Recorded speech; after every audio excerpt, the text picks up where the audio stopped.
ونعوذ بالله من شرور أنفسنا ومن سيئات أعمالنا من يهده الله فلا مضل له ومن يضلل فلا هادي له أشهد أن لا إله إلا الله وحده لا شريك له إقرارا به وتوحيدا وأشهد أن محمدا عبده ورسوله صلى الله عليه وعلى آله وأصحابه ومن تبعهم بإحسان إلى يوم الدين. Amma ba'd, jamaah sekalian yang dimuliakan oleh Allah Subhanahu wa taala. Subuh kali ini kita mulai daurah kita. Daurah yang kita lakukan setiap libur semester. Nah, jadi insyaallah di daurah kali ini kita akan membahas dua kitab tajwid karangan ulama mutaqaddimin. Yang pertama Al-Qasidah Ar-Ra'iyah Al-Khaqani, kaidah yang ditulis oleh Imam Abu Zahim Musa Al-Khaqani rahimahullahu ta'ala.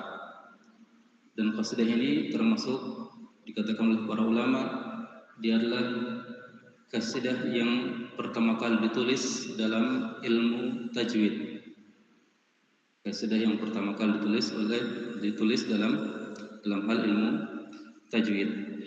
Nah, kemudian yang kedua yaitu qasidah Al-Khurasaniyah. Qasidah Al-Khurasaniyah. Nah, jadi ini dua qasidah yang akan kita sebutkan dalam daurah kali ini. Tayyib. Kita masuk di qasidah yang pertama, qasidah Al-Khaqaniyah, wa huwa awwal musannaf fi tajwid li Musa ibn Abdullah ibn Yahya ibn Khaqan Al-Khaqani Al-Baghdadi Al-Mukri. Nah, ditulis oleh Abu Zahim Musa bin Ubaidillah bin Yahya bin Khaqan Al-Khaqani Al-Baghdadi.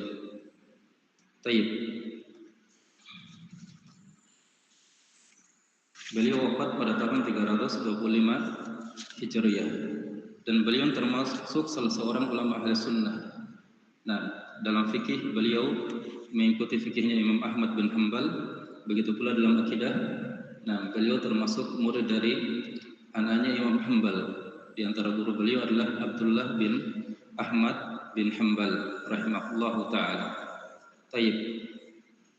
Dalam masalah qiraah, nah, qiraah beliau mengikuti qiraah Imam Al-Kisai. Nah, kalau qiraahnya katakan qiraah Imam Asim. Tapi qiraah beliau yang ma'ruf di di tengah-tengah mereka, qiraah yang mereka pakai adalah qiraah Imam Al-Kisai.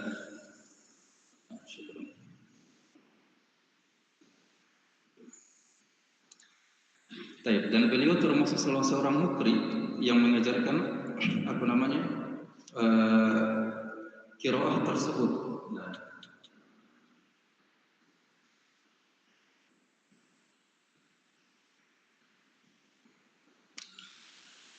baik. Jumlah bait dalam qasidah ini ada sejumlah 51 bait. Nah, kita baca dulu sama-sama bait 1 sampai 4. Nah, qala rahimahullahu ta'ala. Nah, diikuti ya. Aqulu maqalan mu'jiban li ulil hijri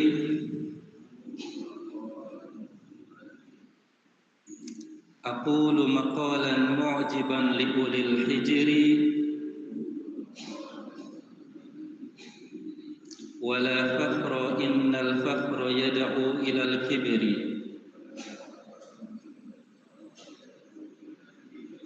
wala fakhra innal fakhra yad'u ilal kibri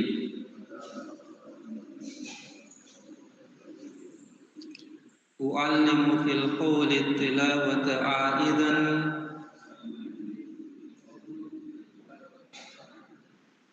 أعلم في القول التلاوة عائدا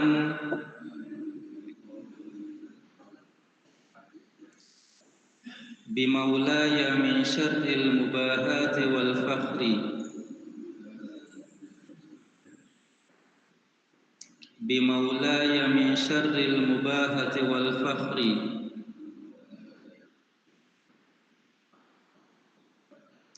وأسأله عوني على ما نويته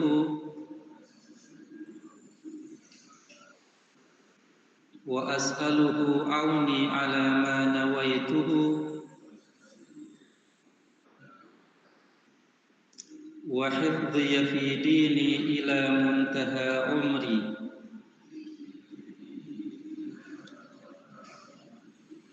وحفظي في ديني إلى منتهى عمري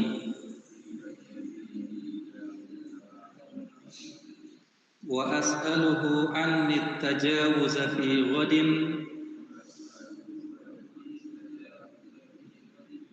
وأسأله عني التجاوز في غد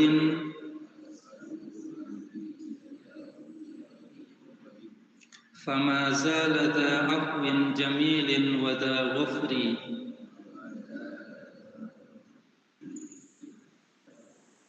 فما زال ذا عفو جميل وذا غفر.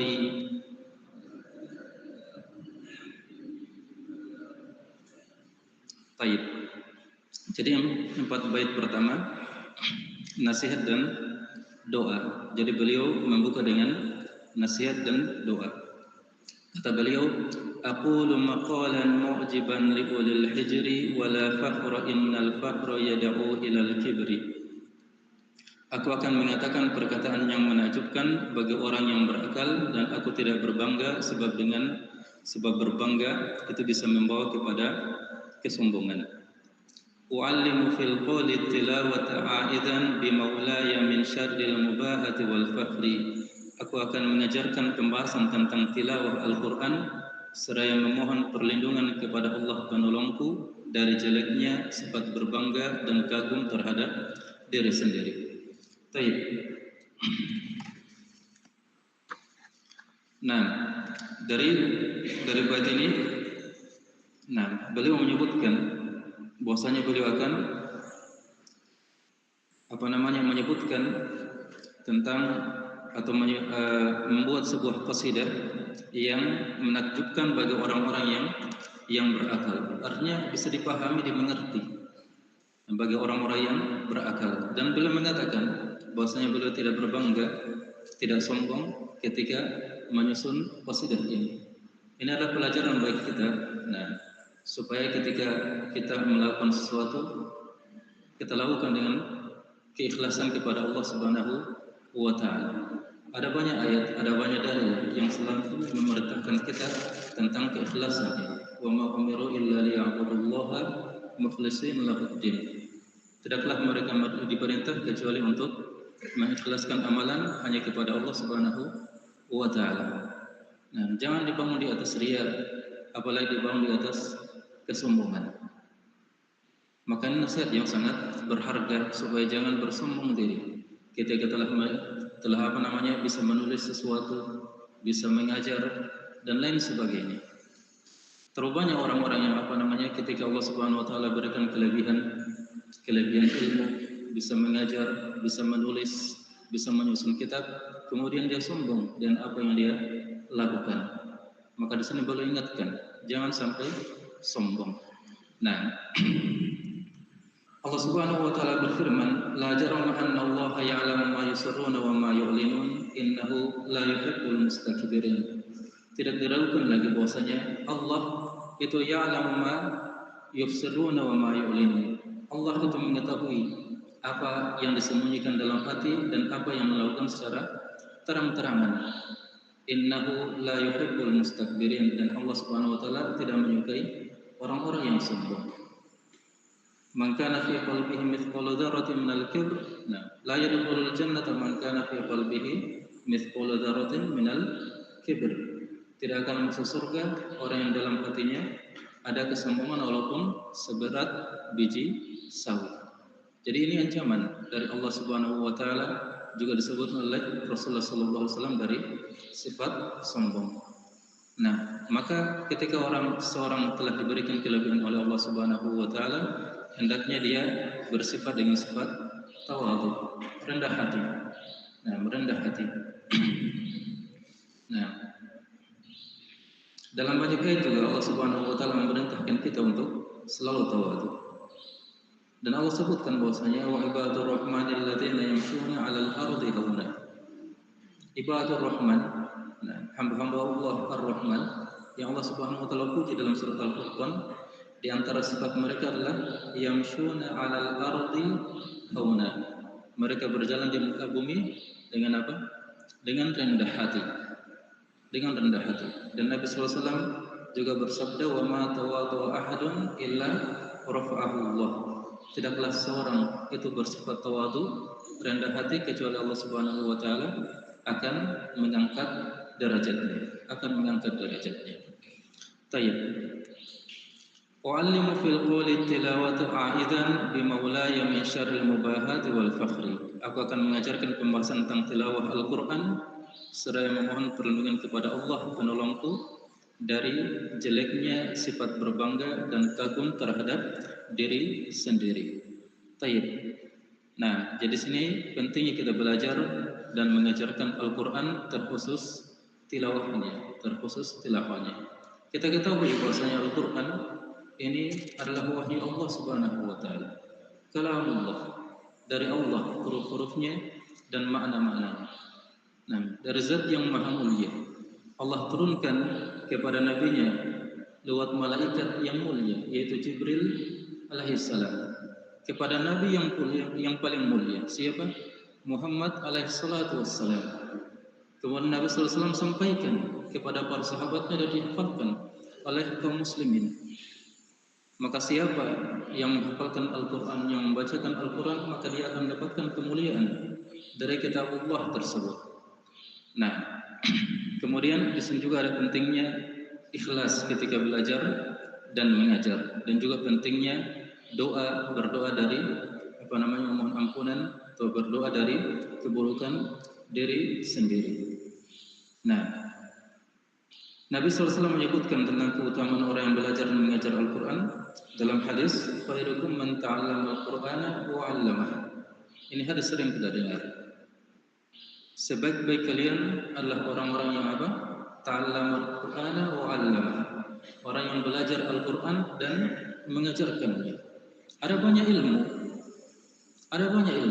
tapi sebaik-baik ilmu yang dipelajari dan diajarkan seorang adalah ilmu apa? Ilmu Al-Quran.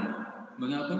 Karena tadi seperti kita sebutkan, dialah ilmu tentang kalamullah dari zat yang maha mulia, diturunkan lewat malaikat yang mulia kepada nabi yang sangat mulia, yang paling mulia. Baik, jemaah sekalian ini dimuliakan oleh Allah Subhanahu wa taala. Nah, kemudian beliau menyebutkan bait yang ketiga, wa as'aluhu auni ala ma nawaituhu wa hifdhi fi dini ila muntaha umri. Dan aku juga berdoa kepadanya agar senantiasa menolongku terhadap apa yang aku niatkan, juga menjagaku dalam urusan agamaku hingga akhir hayatku. Wa as'aluhu anni tajawuz fi ghadin fama zala dha 'afwin jamilin wa dha ghafri. Aku juga berdoa kepadanya agar dia memaafkanku besok di hari akhirat. Allah senantiasa maha pemaaf, maha indah, maha pengampun. Baik, dari dua bait ini ada pentingnya doa sebelum menaikkan setiap pekerjaan yang baik, termasuk pekerjaan yang mubah. Hendaknya kita senantiasa berdoa kepada Allah Subhanahu wa taala sebagai bentuk tawakalnya kita kepada Allah Subhanahu wa taala. Kalau di sekolah dijelaskan sering diajarkan sebelum belajar untuk berdoa, Allahumma inni as'aluka ilman nafi'an wa rizqan thayyiban wa amalan mutaqabbalan.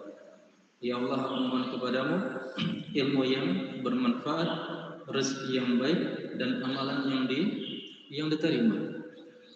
Nah, dan doa sebelum melakukan pekerjaan ini bukan cuma doa sebelum belajar, umum.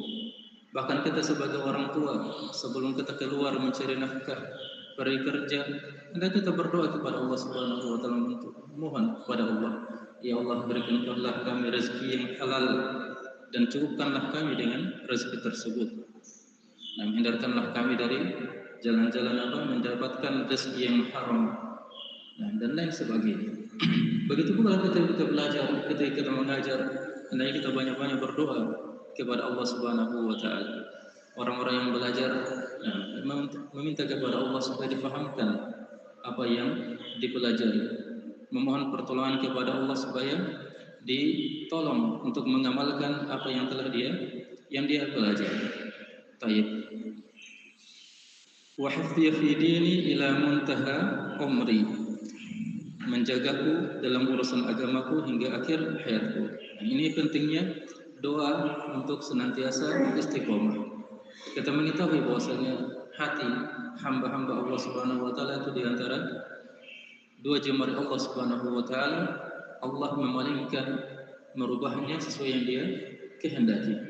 Makanya di antara doa yang sering yang banyak disebut oleh Nabi sallallahu alaihi wasallam adalah Allahumma ya muqallibal qulub tsabbit qalbi ala dinik. Wahai yang membolak-balikan hati, kokohkanlah hatiku di atas agama. Ini merupakan salah satu dari doa-doa istiqomah. Begitu pula kita diwajibkan dalam setiap rakaat salat kita untuk membaca surat Al-Fatihah. Dan dalam surat Al-Fatihah itu ada dua istiqomah. Ihdinas siratal mustaqim, siratal ladzina an'amta 'alaihim ghairil maghdubi 'alaihim waladdallin. Ya Allah, berilah kami hidayah istiqomah. Ihdinas siratal mustaqim. Hidayah jalan yang lurus itu hidayah istiqomah. Jalannya orang-orang yang telah Engkau beri nikmat, yaitu para nabi, para syuhada, para sholihin, para siddiqin. Bukan jalannya orang-orang yang sesat yang dimurkai. Kemudian aku juga berdoa wa ashalu anni tajawuza fi ghadin. Aku juga berdoa kepadanya agar dia memaafkanku besok di hari kiamat atau hingga akhir hayatku. Ini pentingnya doa husnul khatimah ya. Husnul khatimah. Dijaga, dikokohkan agama kita sampai akhir hayat. Kita belajar di hadis arba'in yang keempat. Di situ disebut oleh Nabi sallallahu alaihi wasallam bahwasanya ada seorang hamba beramal dengan amalan akhirat sampai-sampai antara dirinya dengan surga tinggal sejengkal. Tapi ternyata telah ditetapkan dalam Lauhul Mahfuz dia termasuk penduduk neraka. Maka di akhir hayatnya dia melakukan amalan penduduk neraka, akhirnya dia masuk neraka. Nauzubillah. Ada juga seorang hamba kelihatannya dia melakukan amalan penduduk neraka sampai disebutkan tinggal sejengkal antara dirinya dengan neraka. Tapi karena telah ditetapkan dalam Lauhul Mahfuz dia termasuk penduduk surga, di akhir hayatnya dia bertobat. Kemudian dia melakukan amalan penduduk surga dan akhirnya masuk surga. Maka ini penting bagi kita. Kita berdoa supaya tetap diberikan keistiqomahan sampai agar hayat sehingga kita meninggal di atas husnul khatimah. Kemudian juga di sini ada pentingnya kita senantiasa berdoa memohon ampunan dari setiap kesalahan dan pelanggaran yang kita lakukan. Kita menyadari dari kita yang namanya manusia, tidak kalian, tidak kita sebagai ustaz, itu pasti punya kesalahan. Ya, pasti melakukan pelanggaran. Terjatuh juga dalam maksiat. Tapi siapa yang terbaik di antara orang-orang yang banyak melakukan kesalahan tersebut? Nabi sallallahu alaihi wasallam mengatakan, "Kullu bani Adam khata'un, wa khairul khata'in at-tawwabun." Setiap anak cucu Adam itu banyak melakukan kesalahan. Khata' yang sudah belajar balaghah, yang termasuk isim mubalaghah. Ya kan? Ikut wazan apa? Fa'al, khata'. Banyak melakukan kesalahan. Maka dalam hadis qudsi disebutkan, ya ibadi innakum tukhti'una bil-laili wan nahar. Wahai hamba-hambaku, kalian itu melakukan kesalahan malam dan siang. Tiap hari, tiap malam ada saja kesalahan yang dilakukan. Wa ana aghfiru dzunuba jami'an fastaghfiruni aghfir lakum. Dan saya adalah zat yang maha pengampun, maka mohonlah ampunan kepadaku, niscaya saya akan ampuni kalian. Di hadis sebelumnya tadi ketika Nabi sallallahu alaihi wasallam menyebutkan setiap anak cucu Adam itu banyak kesalahannya, kata Nabi sallallahu alaihi wasallam, wa khairul khata'ina at-tawwabun. Sebaik-baik orang yang banyak salahnya adalah yang paling banyak juga taubatnya. Jadi orang bertakwa itu bukanlah orang yang bersih dari kesalahan. Tidak ada manusia yang bersih dari kesalahan. Tidak ada. Manusia pasti punya salah.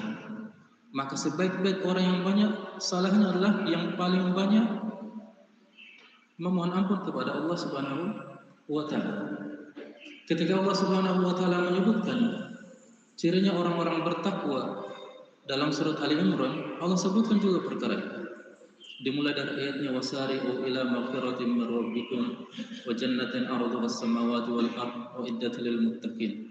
Bersegeralah kalian kepada ampunannya Allah dan surganya yang seluas langit dan bumi yang Allah sediakan bagi orang-orang yang bertakwa. Siapa orang-orang yang bertakwa? Allah sebutkan sifat-sifatnya. Di antara sifat yang disebutkan walladzina idza fa'alu fahishatan aw zalamu anfusahum dzakarullaha fastaghfaru lidzunubihim. Dan orang-orang yang melakukan perbuatan keji dan menzalimi diri mereka sendiri. Mereka melakukan kesalahan. Apa yang mereka lakukan? Dzakarullaha fastaghfaru lidzunubihim. Orang yang bertakwa yang langsung ingat kepada Allah Subhanahu wa taala dan segera istighfar. Ingat Allah, sadari kesalahannya, langsung segera bertobat. Jadi inilah cirinya orang yang bertakwa. Mereka bukan orang yang bersih dari kesalahan, tapi mereka adalah yang ketika melakukan kesalahan segera sadar diri, ingat Allah, kemudian beristighfar kepada Allah Subhanahu wa taala. Beristighfar kepada Allah Subhanahu wa taala. Baik. Jadi ini 4 bait yang pertama. Nah, kemudian kita masuk di bait berikutnya. Kita baca bait ke-5 sampai ke-7. Nah. Aya qari al-Qur'ani ahsin ada'ahu. Tafadhal.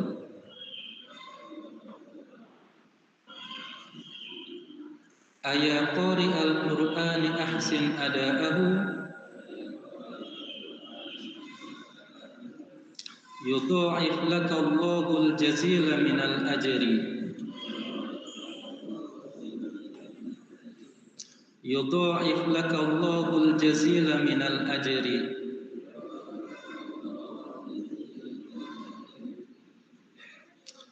fama kullu man yatlul kitaba yuqimuhu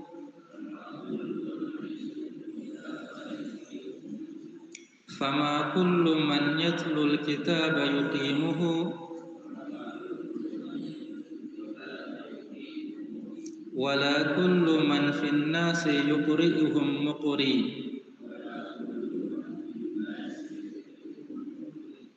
wala kullu man fin nasi yuqri'uhum muqri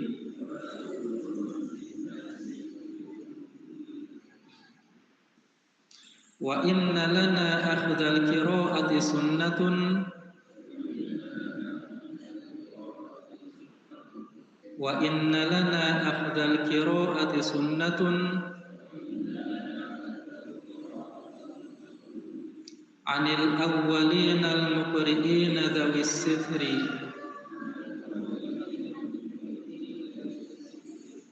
anil awwalina al-muqri'ina dhawis sithri. Baik. Nah, di 3 bait ini beliau menjelaskan tentang pentingnya kita memperbaiki bacaan Al-Qur'an. Jadi setelah beliau membuka dengan apa? Dengan nasihat dan doa, beliau sekarang menyebutkan tentang pentingnya kita belajar Al-Qur'an, memperbaiki bacaan. Kata beliau, ayya qari al-Qur'ani ahsin ada'ahu yudha'if laka Allahul jazila minal ajri. Wahai para pembaca Al-Qur'an, perbaguslah cara membacamu agar Allah melipat gandakan pahala yang banyak bagimu. Baik. Jadi sini dipanggil ya qari al-Qur'an, wahai para pembaca Al-Qur'an. Qari. Nah, qari secara umum adalah setiap pembaca Al-Qur'an. Dan ini yang diinginkan oleh beliau. Jadi qari dalam makna umum adalah setiap pembaca Al-Quran, siapapun dia. Hanya saja kita dapatkan terkadang qari ini dibawa dengan makna khusus. Tapi kita ingatkan dalam bait ini qari yang diinginkan adalah bermakna umum ya, bukan bermakna khusus. Hanya kita sebutkan saja di sini. Kalau qari secara khusus itu adalah orang yang hafal dan menguasai sedikitnya 3 riwayat bacaan Al-Quran. Nah, kalau sekarang qari itu ya yang apa? Yang ikut musabaqah ya. Nah, kalau menurut para ulama ahli qiraat, mereka itu bukan qari. Yang dikatakan qari, disebut dalam kitab-kitab para ulama, qari dia seorang qari, dia seorang qari, artinya dia seorang yang hafal Quran dan menguasai paling sedikit 3 riwayat Al-Quran. Kita sebutkan nanti ada sekitar 14 riwayat Al-Quran, karena beliau akan sebutkan 7 qiraat nanti di bait bait ke-8 dan seterusnya. Nah, jadi yang menguasai apa? 3 riwayat Al-Quran. Baik. Ahsin ada'ahu. Nah, husnul ada ini nama lain dari ilmu tajwid. Ya, husnul ada ini nama lain dari tajwid. Hanya saja al-ada ini artinya dia membaca secara langsung di hadapan guru. Dan metode ya yang dilakukan oleh para ulama ketika mereka belajar ilmu tajwid, mereka langsung belajar di hadapan guru, memperbaiki bacaan mereka dengan musyabbah. Kemudian gurunya langsung mengoreksi bacaannya. Jadi memang dulu belum ada ilmu tajwid ya seperti sekarang ini. Ilmu tajwid saja nanti dipelopori penulisannya oleh siapa? Ini Imam Abu Musa, Abu Musa Al-Khaqani, Abu Muzahim Musa Al-Khaqani. Nah, jadi seperti dulu ya, mereka belajar tajwid. Dan namanya dulu adalah husnul ada. Husnul ada, membaguskan bacaan Al-Quran. Kalau ada yang tanya apa pengertian dari ilmu tajwid? Nah, jadi ilmu tajwid itu adalah ilmu yang mempelajari tentang makhrajul huruf ya. Bagaimana mengeluarkan huruf dari makhrajnya dan memberikan setiap huruf itu hak dan mustahaknya, sifat-sifatnya. Jadi sebenarnya ilmu tajwid, bagaimana kita mengeluarkan setiap huruf dari makhrajnya. Artinya kita harus belajar makhraj huruf. Alif, ba, ta, sa, jim, dal, fa, kha. Di mana itu makhrajnya? Itulah objek pembahasan dari ilmu tajwid. Kemudian apa sifat-sifatnya itu huruf tersebut? Dia punya sifat dzatiyah, sifat asli yang dimilikinya. Kemudian juga dia punya sifat aridah, sifat yang muncul ketika dia bertemu dengan huruf yang lainnya. Kalau dia bersendiri apa saja sifatnya? Kalau dia bertemu dengan huruf ini ada tambahan sifat apa tidak? Itulah yang dipelajari dalam ilmu tajwid. Dan ini juga nanti akan disinggung oleh beliau walaupun sedikit. Nah, baik. Yudha'if lakallahu al-jazila minal ajri. Niscaya Allah Subhanahu wa taala akan melipat gandakan pahala yang banyak bagimu. Jadi ini keutamaan dari membaca Al-Qur'an, belajar dan mengajarkan Al-Qur'an. Kita sudah sebutkan di awal tadi. Salah satu keutamaannya adalah khairukum man ta'allama al-Qur'ana wa 'allamahu. Sebaik-baik kalian adalah orang yang mempelajari Al-Qur'an dan mengajarkannya. Dari sekian banyak ilmu, ternyata ilmu Al-Quran adalah ilmu yang paling utama untuk dipelajari. Dalam hadis yang lain juga Nabi SAW sebutkan, man qara harfan min kitabillahi falahu hasanah, wal hasanatu bi asyri amsalihha. La aqulu alif lam harfun, walakin alifun harfun, wa lamun harfun, wa mimun harfun. Siapa membaca satu huruf dari kitab Allah, maka baginya kebaikan, dan setiap kebaikan itu dilipat gandakan 10 kali. Kata Nabi SAW, saya tidak mengatakan alif lam mim itu satu huruf, tapi alifnya dihitung satu huruf, lamnya dihitung satu huruf, mimnya dihitung satu huruf. Masya Allah. Ini pahala yang tidak didapatkan ketika kita mempelajari ilmu selain Al-Quran. Bukan berarti kita mempelajari ilmu selain Al-Quran tidak dapat pahala, tidak. Belajar bahasa Arab, belajar akidah, belajar fikih, belajar hadis, belajar ini dan itu. Bukan berarti kita belajar itu dapat pahala, tidak. Semuanya dapat pahala. Hanya saja pahala yang didapatkan itu berbeda. Pahala ketika kita mempelajari Al-Quran dihitung per hurufnya. Dihitung per hurufnya. Ini keutamaan yang sangat besar. Maka dikatakan khairukum man ta'allama al-Qur'ana wa 'allama. Sebaik-baiknya yang mempelajari Al-Qur'an dan mengajarkan. Karena pahalanya dihitung per huruf. Dan per huruf bukan dihitung satu kebaikan, tapi 10 kebaikan. Subhanallah. Keutamaan yang sangat besar. Per huruf dilipat gandakan 10 kebaikan. Tayyib. Dan masih banyak ya keutamaan-keutamaan yang lain. Iqra'ul Qur'ana fa innahu yati yaumal qiyamah syafi'an li ashabihi. Bacalah Al-Qur'an, niscaya Al-Qur'an itu akan datang pada hari kiamat memberikan syafaat bagi orang-orang yang sering membacanya dan lain sebagainya. Tayyib. Fama kullu man yatlul kitaba yuqimuhu wa la kullu man fil nasi yuqri'uhum muqri.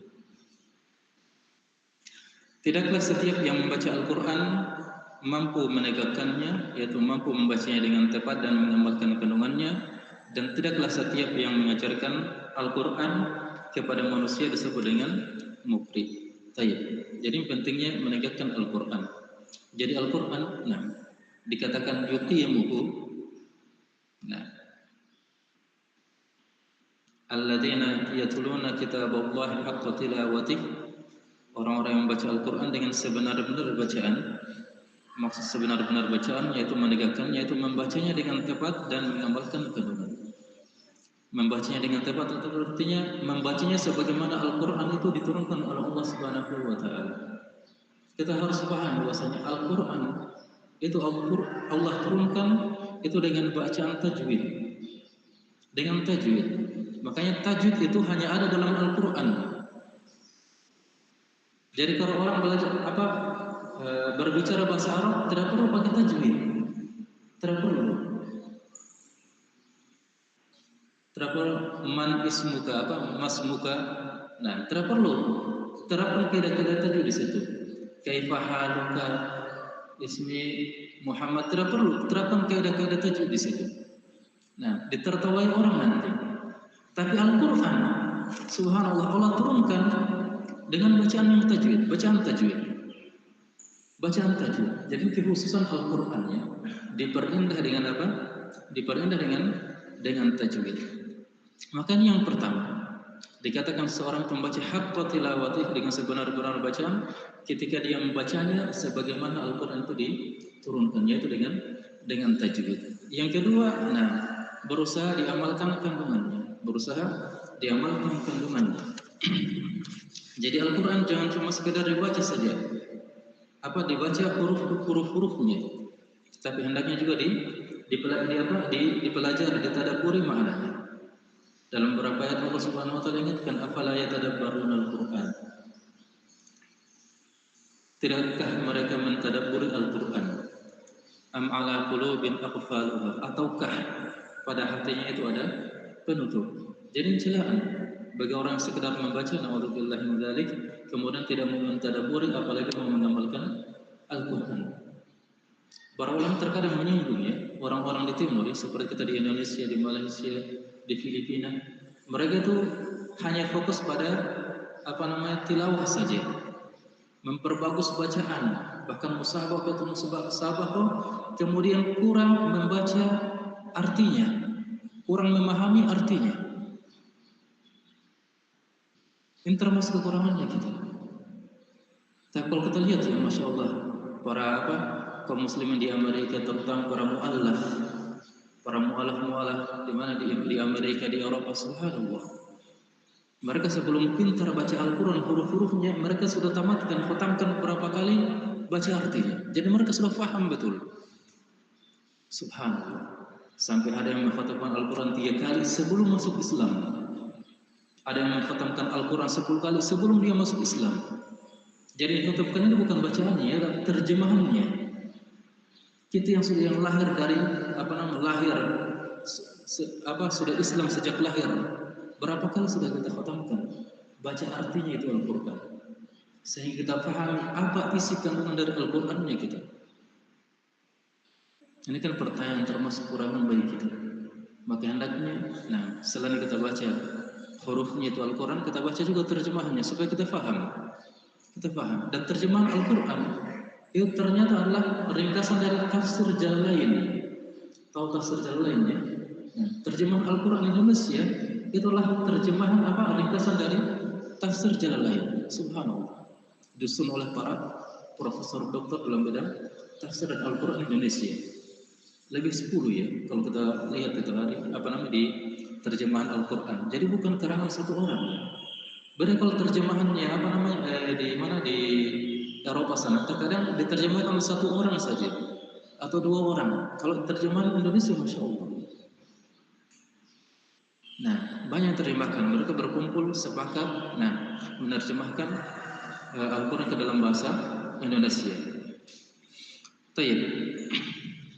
Jadi di sini pentingnya menegakkan Al-Quran. Selain kita membaca sesuai dengan kaidah tajwid, juga hendaknya kita tadabburi dan kita amalkan kandungan dari Al-Quran tersebut. Wala kullu man fin nas yuqri'uhum muqri. Dan tidaklah setiap orang yang mengajarkan Al-Quran kepada manusia disebut dengan muqri. Apa itu muqri?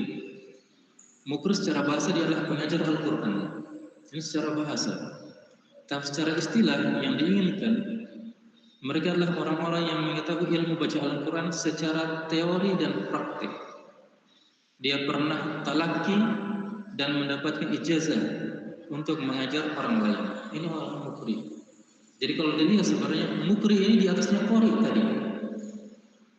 Kalau qori selain dia hafal Quran, dia kuasai berapa riwayat tadi?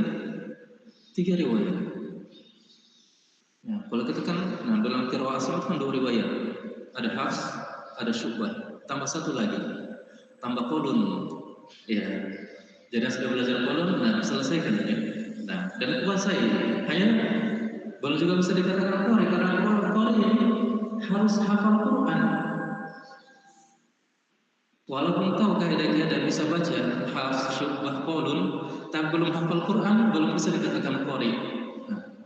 Jadi qori itu dikatakan qori kalau sudah hafal dan menguasai minimal 3 riwayat lafaz. Jadi kita dikatakan qori secara bahasa saja ya, membaca Al-Quran. Begitu pula dengan mukri. Mukri di atasnya qori dia.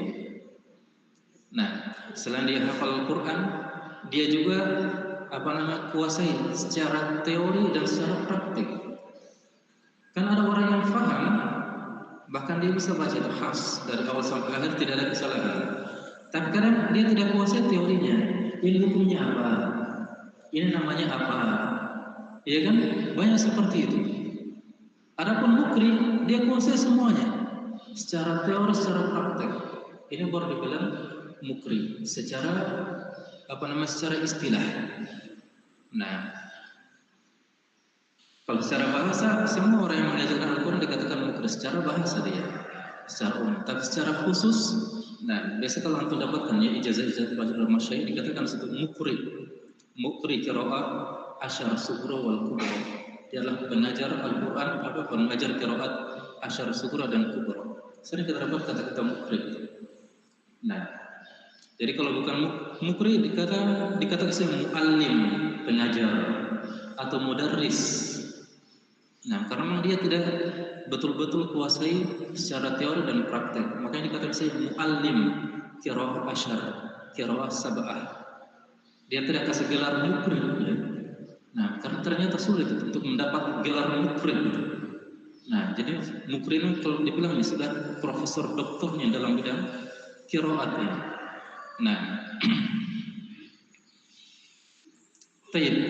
Kemudian di sini juga ya kita disebutkan bahwasanya ketika belum menyebutkan tidaklah setiap yang mengajarkan Al-Quran kepada manusia disebut mukri. Ini pentingnya kita belajar ya kepada guru yang mungkin. Hanya kalau memang tempatnya kita tidak ada guru yang mungkin, kata para ulama, ma la yudriku kulluhu la yutraku julluhu. Siapa yang tidak bisa mendapatkan seluruhnya, maka jangan dia meninggalkan sebagiannya. Jangan tidak ada jemuk di sini, terus saya belajar. Ini termasuk kesalahan. Dia belajar saja. Nah, kalau dia tidak belajar, siapa yang akan mengajarkan manusia mengajarkan manusia tentang Al-Quran? Makanya Masya Allah ya, walaupun apa yang kalian dapatkan itu sedikit, walaupun kalian tidak kuasai, tetap kalian harus mengajarkan Al-Quran. Apalagi di pelosok-pelosok ya, mereka butuh ya, orang-orang yang bisa mengajarkan Al-Quran, mengajarkan Iqra, mengajarkan tadarus Al-Quran. Walaupun kadang pengajarnya tidak terlalu mungkin ya, tetap harus diajarkan untuk menghilangkan kaum muslim dari buta huruf membaca Al-Quran.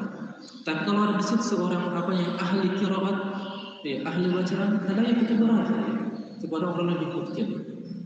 Kita dapat dengar lagi ada seorang yang lebih mungkin dari guru pertama, ya, kita berusaha lagi untuk belajar kepada.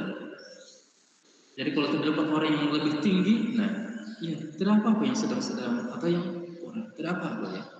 Nah, sebab ini untuk apa namanya menghilangkan kebodohan dari diri kita. Dan kita rasakan ya, ketika mungkin di antara kita ada yang dari apa namanya dari pelosok, tidak ada yang bisa mengajar Al-Quran itu di situ kecuali mungkin Pak Imam. Pak Imamnya mungkin ketika kita belajar, Masya Allah, kita anggap 100% benar sudah. Setelah kita apa namanya pindah kampung, kita dapatkan ada orang yang mengajar kamu lebih bagus lagi bacaannya. Wah, Masya Allah, belajar lagi. Ya kan? Pindah tempat tinggal lagi, kita dapatkan ada orang yang lebih hebat lagi.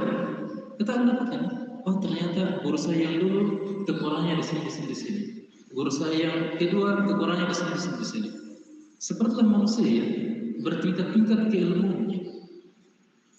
Tapi bukan berarti ya orang yang masih kurang ilmunya tidak boleh mengajar, tetap dia mengajar sesuai dengan kadar ilmu yang dia miliki. Iya, jangan sampai tidak mengajar. Kapan tidak mengajar, bisa-bisa Al-Quran ini hilang. Iya, kaum muslimin banyak-banyak yang buta huruf, tapi ajarkan sesuai apa? Sesuai dengan kadar keilmuannya kita. Kadar keilmuannya kita. Begitu pula ya dengan kita yang belajar. Jangan pernah berhenti untuk belajar. Ya, tolabul ilm minal mahdi ilal lahdi. Menuntut ilmu mulai dari buayan sampai liang lahat. Ya, minal apa namanya hibrah ilal maqabir. Kata Imam Ahmad.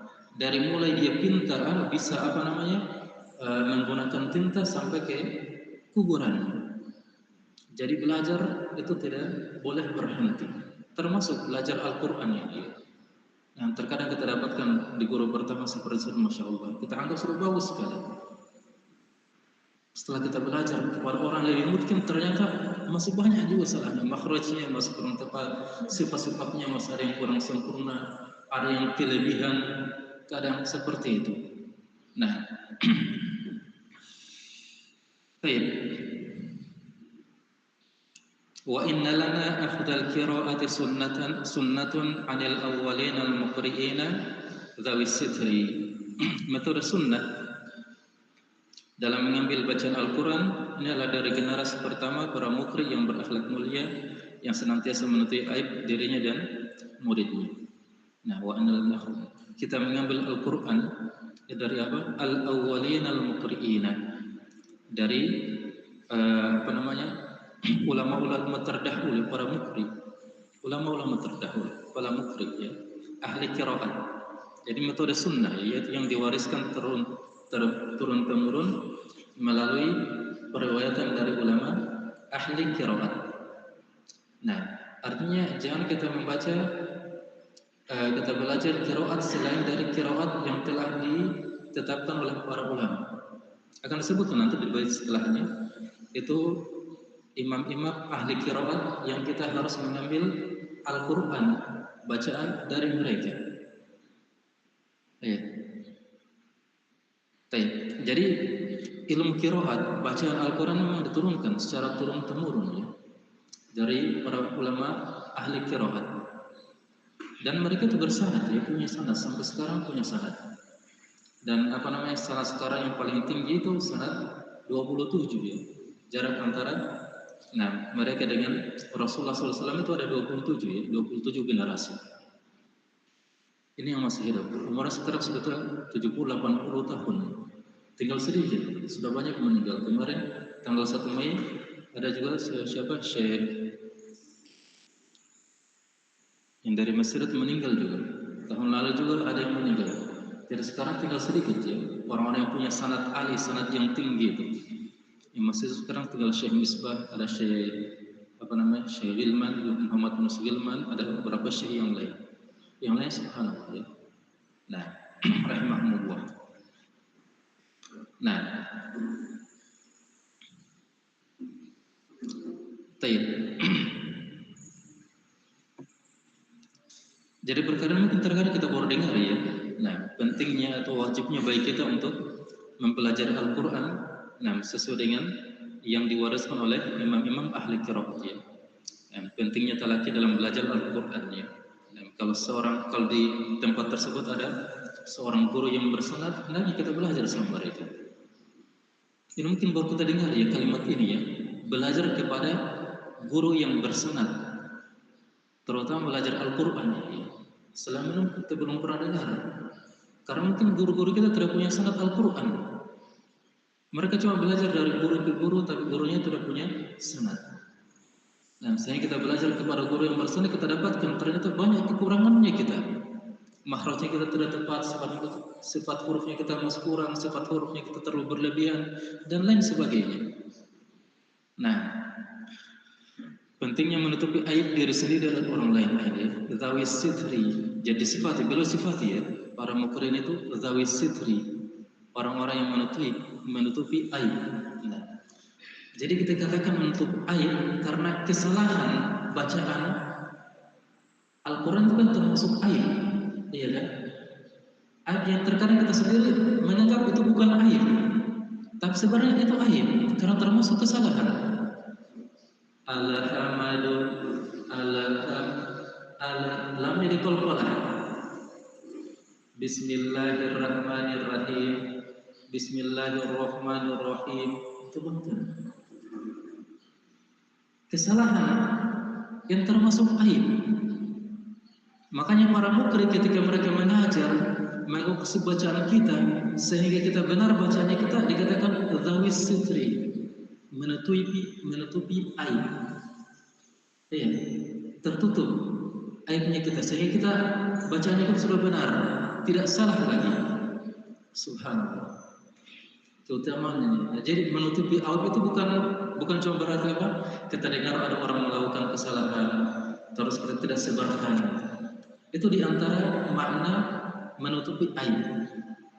Tapi dalam masalah qiraat, belajar Al-Quran, nah termasuk menutupi aib, dan ini yang paling penting, yang selama ini kita sadari. Salah satu apa di antara makna menutupi aib adalah menghilangkan kesalahan kita dalam membaca Al-Quran, kesalahan dalam bacaan Al-Quran. Dan sebenarnya termasuk kewajiban kita ya, untuk menutupi aibnya kita, artinya menghilangkan kesalahan kita dalam membaca Al-Quran. Nah, ketika para ulama menyebutkan apa hukum mempelajari ilmu tajwid, nah beliau di situ mereka menyebutkan kalau mempelajari ilmu tajwid secara teori itu hukumnya fardu kifayah. Teorinya seperti sekarang kita kan belajar teorinya ya. Ini hukumnya fardu kifayah. Tapi membaca Al-Quran sesuai dengan kaidah tajwid, ini hukumnya fardu ain. Artinya kesalahan-kesalahan, kalau memang masih ada kesalahan kita dalam bacaan Al-Quran, wajib baik kita, fardu ain baik kita untuk menghilangkan kesalahan tersebut. Bagaimana caranya supaya hilang kesalahan kita? Ya, kita belajar cara guru yang mungkin. Belajar, baca di hadapan mereka supaya dia tahu apa kesalahannya kita yang harus kita hilangkan. Ini fardu ain, bukan fardu kifayah. Jangan biar bisa begini bacaanku. Itu bukan fardu ain, ini fardu ain, bukan fardu kifayah. Biar ustaz saja yang benar bacaannya. Anggapan seperti itulah anggapan ini hukumnya fardu kifayah.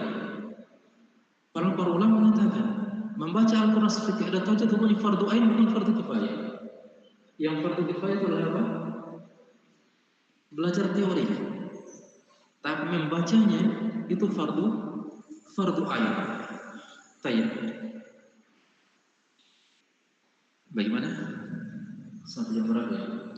Sudah jam 6.17.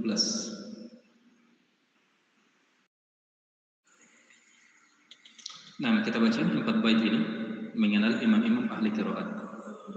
Kita baca, "Falisab'atil qurra'i haqqun 'alal wara"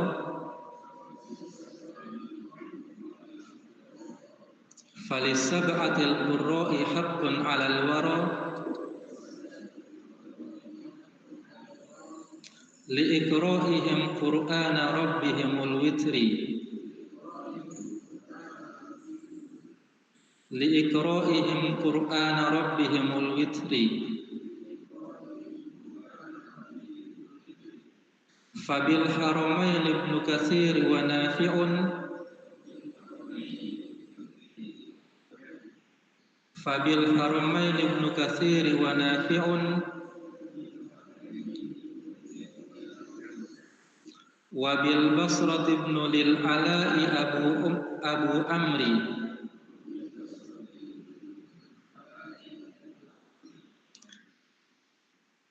wabil basrat ibnu lil ala'i abu amri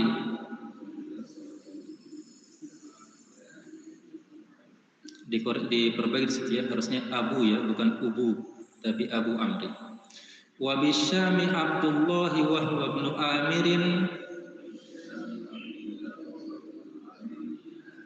Wabisyami Abdullah wa huwa ibnu amirin wa asimunil kufiyyu wa huwa Abu Bakri wa asimunil kufiyyu wa huwa Abu Bakri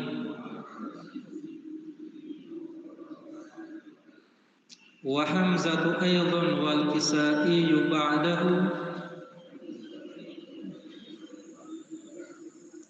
wa Hamzatu aydan wal Kisaiyu ba'dahu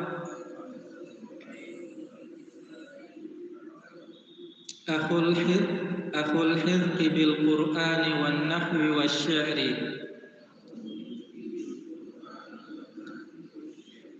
akhul hizqi bil qur'ani wan nahwi wasy-syi'ri.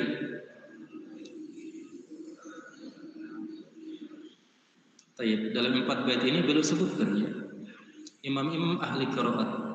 Karena di bait sebelumnya kan disebutkan wa innalana ahdal qiraati sunnatun anil awwalin al muqri'in. Kita mengambil Al-Qur'an ini kepada generasi awal para ahli qiraat ya, terdahulu, dan termasuk sunnah ya. Nah, sekarang siapa ahli qiraat itu? Yang kita harus mengambil, kita sandarkan, kita sambungkan sanad bacaannya kita kepada mereka itu. Maka beliau sebutkan di sini. Falisab'atil qurra'i haqqun 'alal wara liiqra'ihim qur'ana rabbihim. 7 imam ahli qiraat memiliki hak atas kita, atas perantara membacakan dan mengajarkan Al-Quran dan Rabb yang Maha Esa. Semuanya ada berjumlah 7 ya. Nah, walaupun sebenarnya kalau kita sebutkan, jadi asalnya ya Allah Subhanahu Wa Taala turunkan Al-Quran kepada Nabi SAW itu dengan 7 huruf. 7 bacaan artinya 7 dialek ya, sesuai dengan jumlah kabilah-kabilah Arab ya. Nah, disebutkan suatu ketika Umar bin Khattab salat di belakang Hisham bin Hakim, salat subuh. Hisham bacanya surat Al-Furqan. Setelah salat ditegur, wahai Hisham, mengapa bacaan Al-Furqan berbeda dengan bacaan Al-Furqan yang saya dapatkan dari Nabi? Kata Hisham, sudah sepertinya yang saya dapatkan dari Nabi. Tidak beda, yang saya dapat Nabi begini, tidak seperti bacaan. Nah, sudah, mereka bawa perkaranya kepada Nabi SAW. Datang di hadapan Nabi, Nabi tanya, wahai Hisham, coba baca Al-Furqan. Iya, seperti sudah Al-Quran turunkan. Kamu mari coba baca Al-Furqan yang kedua. Sudah, seperti sudah Al-Quran diturunkan. Kata Nabi SAW, innal Qur'ana unzila ala 7 ahruf, faqra'u minhum ma tayassar. Sesungguhnya Al-Quran ini diturunkan dengan 7 huruf. Maka bacalah yang mudah bagi kalian. Sesudah yang kata para ulama sesuai dengan apa? Dialek kabilah-kabilah Arab. Di Arab pun ada kabilah Quraisy, kabilah Nabi SAW. Ada kabilah Tamim, ada kabilah Hudayl, ada kabilah Kinana, ada kabilah Yahya. Terkadang dialeknya itu berbeda-beda. Orang yang sudah belajar Quran pasti tahu ya. Ada yang bacanya fathah, kasrah, ada juga baca imalah, yang banyak imalahnya. Ya kan? Wadduha, wallaili idza saja. Ini kan dialeknya mereka. Jadi orang yang biasa terbiasa baca imalah, kalau mau ikuti bacaan yang fathah susah. Wadduha susah mereka. Makanya Al-Quran diturunkan dengan 7 huruf. Nah, hanya saja karena para sahabat, kemudian sahabat mengajarkan kepada para tabi'in. Nah, tabi'in kan belajar dari sahabat-sahabat yang berbeda-beda. Akhirnya muncul banyak qiraat. Di tahun ke-30 Hijriah, Hudzaifah bin Yaman langsung datang kepada Utsman bin Affan. Wahai Utsman, kaum muslim sudah tersebar di berbagai belahan negeri dan bacaan Al-Quran mereka itu berbeda-beda sampai orang mau saling baku hantam, berkelahi, berbunuhan gara-gara perbedaan qiraat. Seperti itu kok yang kau dapatkan di mana? Di negeri-negeri Islam. Apa yang harus dilakukan? Sudah satukan mereka dalam satu mushaf, bacaan mereka dengan satu mushaf. Akhirnya dimintalah mushaf yang ada di rumahnya Hafs, mushaf yang pernah tulis di zamannya Abu Bakar. Ya kan? Di zaman Utsman diambil, disalin jadi 7 buah, disebar ke berbagai negeri. Ada di Bahrain, ada di Mekah, ada di Syam, ada di Basra, ada di Kufah. Dikirim mushafnya dengan apa? Dengan mukri'nya. Itulah yang mereka belajar. Sehingga mereka bersepakat dengan satu mushaf walaupun qiraatnya berbeda-beda. Tapi mereka sudah sepakat dengan satu mushaf. Nah, di zamannya siapa? Ibnu Mujahid dan beliau ini yang pelopor qiraat sab'ah. Beliau belajar banyak qiraat sampai ada 30 qiraat, bahkan ada 50 qiraat yang beliau belajar. Hanya saja beliau pilih saling mana yang paling mutawatir. Kenal istilah mutawatir? Direkam dari setiap generasi itu oleh puluhan perawi, sehingga mereka tidak mungkin bersepakat dalam suatu kesalahan. Mana yang paling mutawatir? Dilihat juga qari'nya, siapa yang paling panjang umurnya berkecimpung dalam dalam dunia mengajarkan qiraat. Maka beliau dapat pada 7 imam ahli qiraat. Inilah yang beliau tetapkan dalam kitab beliau As-Sabu fil Qiraat. Beliau tulis kaidah-kaidahnya, usulnya. Kemudian beliau melihat lagi siapa muridnya yang paling masyhur bacaan. Maka beliau memilih 2 muridnya yang masyhur. Jadi setiap ahli qiraat itu punya 2 murid, namanya 2 rawi, punya 2 rawi. Beliau pilih 2 saja. Ini supaya tidak terlalu banyak yang tidak terlalu banyak qiraat yang tersebar. Jadi beliau cuma tetapkan qiraat yang mutawatir, 7 qiraat yang mutawatir. Beliau sebutkan di sini di di 2 tanah haram, Makkah dan Madinah, ada Ibnu Katsir. Beliau sebutkan imam ahli qiraat misalnya, ada Ibnu Katsir di Mekah, ada Imam Nafi di Madinah. Di Basrah ada beliau memilih Ibnul Ala, yaitu Abu Amr. Di Syam beliau memilih Abdullah, yaitu Ibnu Amir.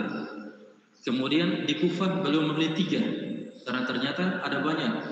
Ada 3 qiraat yang mutawatir di mana di kota Kufah, yaitu qiraatnya Imam Asim yang dijuluki Abu Bakar, lalu ada qiraatnya Hamzah, dan setelahnya qiraatnya Imam Al-Kisai. Ini qiraat yang dipunya sama Imam ini Abu Muzahim Musa Al-Khafani, ini qiraat Al-Kisai. Nah, jadi qiraatnya ahli Kufah. Dan kita sebutkan juga di situ masing-masing perawinya ya. Imam Nafi perawinya Qalun dan Warsh. Beliau pilih Imam Qalun dan Imam Warsh. Itu namanya Qalun Isa bin Mina, Warsh Utsman bin Sa'id. Kemudian yang kedua Ibnu Katsir. Di mana tadi Ibnu Katsir? Di Mekah ya. Kalau Nafi sebelumnya di Madinah. Ibnu Katsir, nah perawinya ada Al-Bazi dan Kumbul. Kemudian Abu Amr, di mana tadi Abu Amr?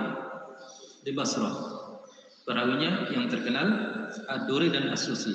Kemudian Ibnu Amir, di mana tadi Ibnu Amir? di Syam. Perawinya Hisham dan Ibnu Zakwan. Kemudian Asim, ini qiraatnya kita ya. Nah, perawinya ada Syu'bah dan Hafs.